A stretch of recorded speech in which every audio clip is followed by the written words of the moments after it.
Welcome to Audit the Audit, where we sort out the who and what and the right and wrong of police interactions. This episode covers seizures, use of force, and trespassing, and is brought to us by The Days channel. Be sure to check out the description below and give them the credit that they deserve. Before we dive into the interaction, I want to give a big thanks to the sponsor of this episode, Rocket Money. Just the other day, I wasted nearly 2 hours trying to cancel a magazine subscription I didn't even know I had. If you've ever found yourself dealing with unwanted subscription services that are difficult to cancel, then Rocket Money is the perfect app for you. Rocket Money is a personal finance app that helps its users manage subscriptions, lower bills, build a custom budget, and grow your savings all in one place. With Rocket Money, you can automatically monitor your spending by category, get notifications when you've exceeded them, and visualize your spend-to-earn ratio by month, quarter, or year. It also helps negotiate bills for you, from internet to phone and cable, so you can pay less on services you already have. Just snap a picture of your bill and Rocket Money will take care of the rest. I use Rocket Money to help monitor my spending and build monthly and yearly budgets, and it's great for planning because you have all the information you need in one place. You can try Rocket Money for free by heading to rocketmoney.com/audit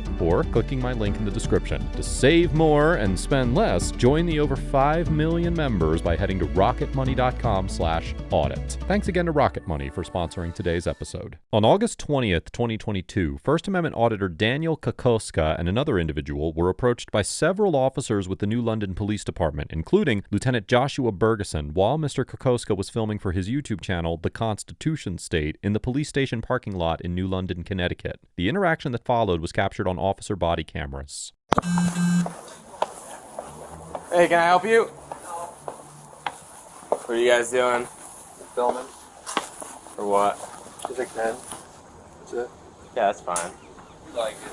Any reason you're filming? Don't want to answer any questions? What about you? You want to answer any questions? Or? They heard this. They stated that those two were over at their department videotaping and refused to identify themselves.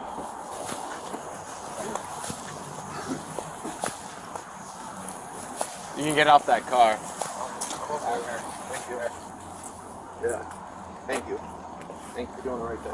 After the auditors refuse to answer any questions, the officers follow them as they walk around the police department parking lot and film. As the Supreme Court explained in the 1983 case of Florida versus Royer, quote, "Law enforcement officers do not violate the Fourth Amendment by merely approaching an individual on the street or in another public place, by asking him if he is willing to answer some questions, by putting questions to him if the person is willing to listen, or by offering in evidence in a criminal prosecution his voluntary answers to such questions." Similarly, in the 1991 case of Florida versus Bostick, the Supreme Court stated that, now quoting, "Our cases make it clear that a seizure does not occur simply because a police officer approaches an individual and asks a few questions. So long as a reasonable person would feel free to disregard the police and go about his business, the encounter is consensual, and no reasonable suspicion is required. The encounter will not trigger Fourth Amendment scrutiny unless it loses its consensual nature. Rather, as the Supreme Court held in the 1991 case of California versus Hodari D., for a police encounter to constitute a Fourth Amendment seizure of the person, the officer must either apply at least minimal physical force, or the citizen must submit to an officer's show of authority to restrain their liberty. At this point in the encounter, the New London officers had taken no steps to attempt to restrain the auditor's liberty in any way, and a court would almost certainly conclude that the Fourth Amendment was not implicated by them asking the auditors questions and following them around the parking lot and observing their actions. All right, you guys are done now. No. Yeah. For what? I'm asking you to leave the I have not done anything. I'm asking you to leave private property now. Get out of the lot. Not private property. Do you have police business here? Yes.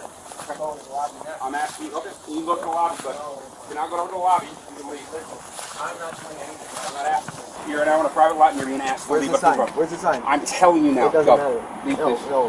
I'm not asking you. Okay. Get off the property. I'm not. Then you can end up downstairs in our lockup. What you need to do. Okay.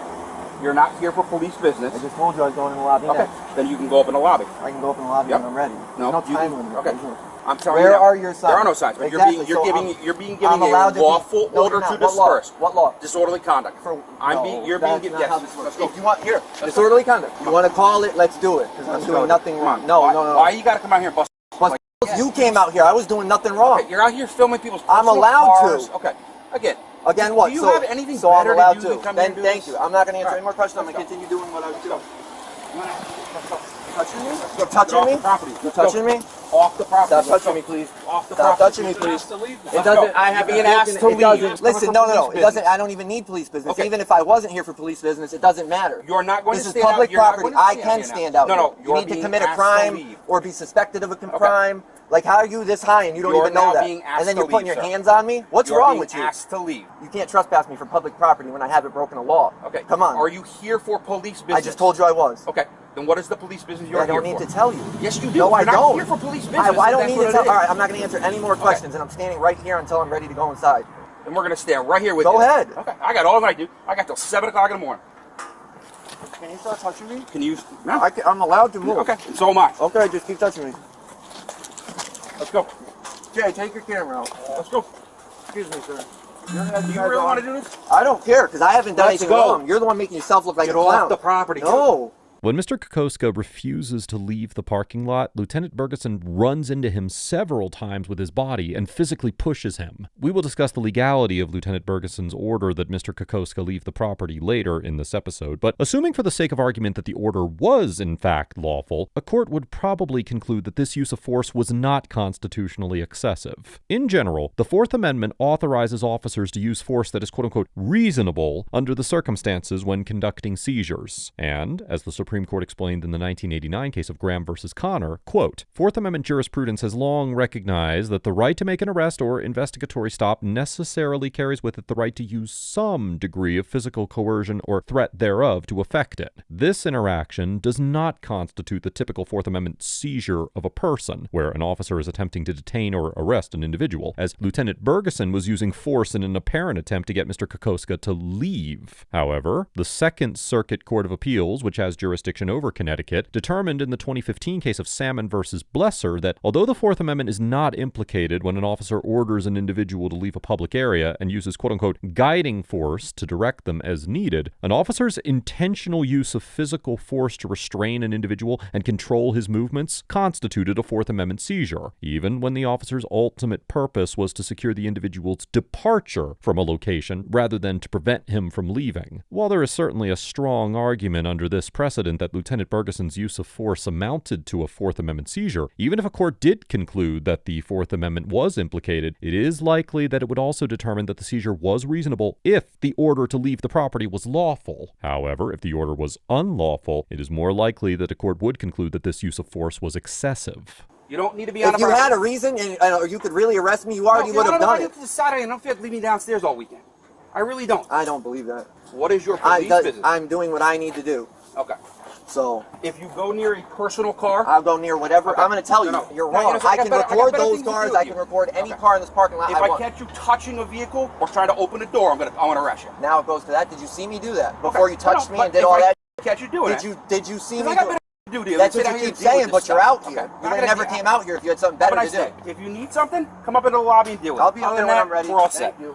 Lieutenant Bergeson tells Mr. Kokoska that if he touches any vehicle or tries to open the doors, he will be arrested. In general, Connecticut does not criminalize merely touching another individual's property if there is no damage or threat of damage. For example, both the first and second degree criminal mischief statutes found in sections 53A-115 and 53A-116 of the Connecticut General Statute state that an individual is guilty of criminal mischief when, now quoting, with intent to cause damage to tangible property of another and having no reasonable ground to believe that such person has a right to do so, such person damages tangible property of another. Likewise, the offense of third-degree criminal mischief, found in section 53A-117 of the General Statutes, requires either intentionally or recklessly damaging tangible property of another, or tampering with tangible property of another, and thereby causing such property to be placed in danger of damage. According to the jury instructions for this offense, to tamper with property means to quote-unquote physically interfere with it. Accordingly, while touching a vehicle or trying to open a door could constitute tampering under the criminal mischief statute, such actions would typically not place the property in danger of damage, unless the door was opened haphazardly or the touching was particularly forceful. However, if Mr. Kokoska opened or attempted to open the door of a vehicle, it is likely that he could be lawfully arrested on probable cause of burglary, criminal trespass, or at the very least, attempted burglary or criminal trespass. Under section 53A-103 of the Connecticut Connecticut General Statutes, quote, a person is guilty of burglary in the third degree when he enters or remains unlawfully in a building with intent to commit a crime therein. And under Section 53A-108, quote, a person is guilty of criminal trespass in the second degree when, knowing that such person is not licensed or privileged to do so, such person enters or remains in a building. Although a vehicle would not be included in the typical understanding of what constitutes a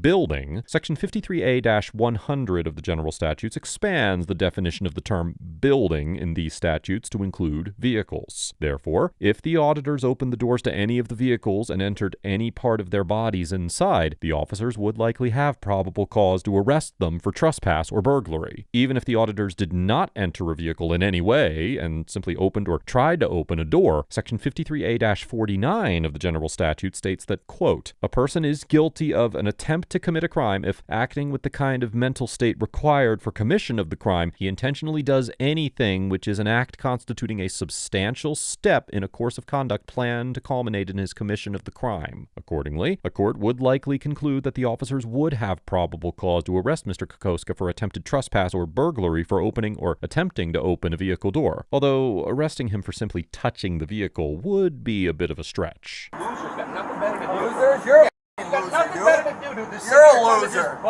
are a loser. Go find something better to do with your life. Me? Outside. You're the one that came running outside like some tough guy, you clown. What a waste of time. Yo, now leave him. After you already touched me, you loser. That's all you're gonna do. You can't. Go on personal cars right now. What are you gonna do? And I didn't even look at him before. Now I will. Who's above you inside? I need to talk to a supervisor. Hey, babysitter, can I get you for that? Lewis 665. Sadowski 688. Oh, can I help you? Yeah, you're the supervisor. One of them, yeah. So I was outside, walking through your parking lot, taping. Your officers, 3 of them came out. Supervisor started pushing me around, giving unlawful orders. Kept trying to tell me I'm trespassing and I'm disorderly when I wasn't doing anything. Well, it's a lawful order. If you're doing it.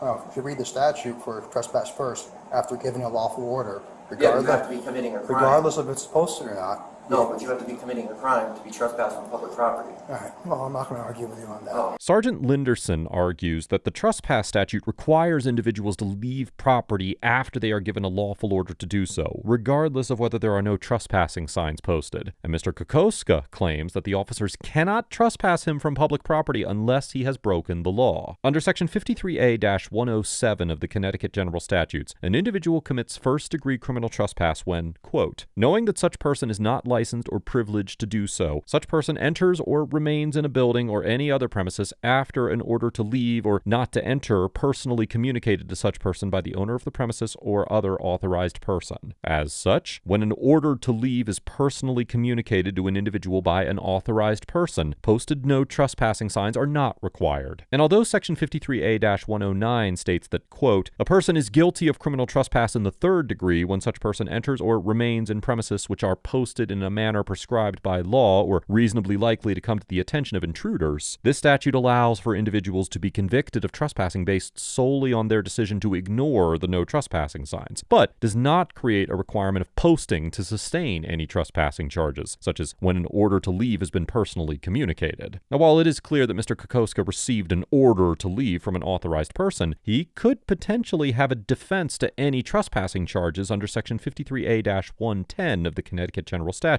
which states that, now quoting, it shall be an affirmative defense to prosecution for criminal trespass that the premises, at the time of the entry or remaining, were open to the public, and the actor complied with all lawful conditions imposed on access to or remaining in the premises. Although there is limited case law interpreting this statute, Mr. Kokoska would have a strong argument that he had not violated a lawful condition to remain on the property, as he was simply engaging in protected First Amendment activity, and that his license to be in the parking lot, which appeared to be held open to the public, could not be extinguished simply because an officer ordered him to leave for arbitrary reasons. Still, Mr. Kokoska's contention that he cannot be trespassed from public property unless he has broken the law is not universally accurate, particularly in situations where the government property in question is not held open for public use. As we have discussed many times on ATA, government ownership or operation of property does not automatically grant unrestricted access to that property to all members of the public at all times. claims. While certain public properties may indeed be open to the public, the government entity that owns or oversees the property retains the authority to impose restrictions on specific areas. For instance, in the 1966 case of Adderley versus Florida, the Supreme Court upheld trespassing convictions against a group of protesters who refused to leave the premises of a county jail after the sheriff ordered them to do so. In concluding that the convictions did not violate the demonstrators' rights of free speech, assembly, petition, due process of law, and equal protection of the laws, the court reasoned that, quote, the state, no less than a private owner of property, has power to preserve the property under its control for the use to which it is lawfully dedicated, and that, now quoting again, the United States Constitution does not forbid a state to control the use of its own property for its own lawful, non-discriminatory purpose. However, it is important to note that the arrestees in the Adderley case were on a jail driveway that was not normally used by the public, whereas the police department parking lot here appears to be held open for public use, and Mr. Kokoska would have a viable defense if he had been charged with trespassing. You're just like the rest of them. I need 3 complaint forms, and how do I request that body cam footage? Have to go do an FOI. Through records? Okay, so how do I get the complaints? You want a complaint form? How many? No, 3. 4. Three complaint. But there's 2 of you. But you can put more than one officer on a form. Is that what you're No, asking? I want to put. I do them individual. So you want 4? Yeah. Okay. All right, here you go. Can I get your name, badge number? Yeah, right there.